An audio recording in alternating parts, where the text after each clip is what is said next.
Здравейте, уважаеми зрители! Днес в този канал ще обсъждаме именно за еврото. Сега ще ви покажа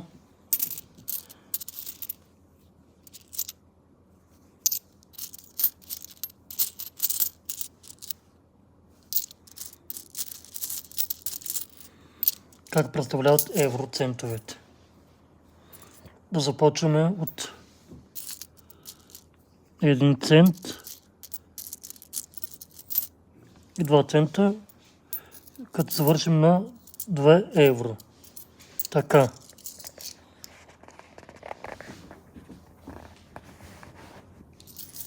Ще ви покажа как представляват евроцентовете. Така.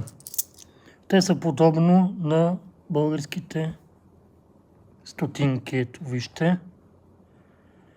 Това е 1 цент, евроцент. Ето, вижте, както виждате, това е евроцент. 1 евроцент. А това е 2 цента, евроцента. 2 евроцента. Те са подобни на българските стотинки. Отзад е изобразено Георги Раковски. И пише България. Ето. Така.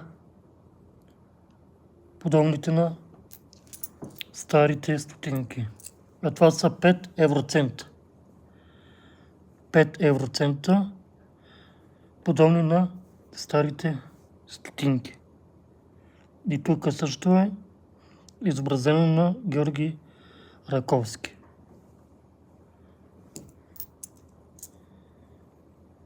Тоест, Свети Георги, извинявам се, грешката е моя. А това са вече 10 евроцента.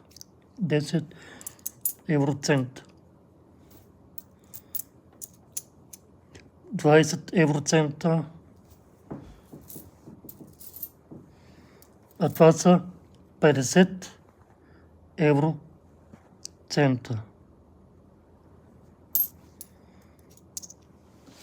И така, започваме. Тук това е 1 евро, подобно на българското левче. Ето, само че е по-малко.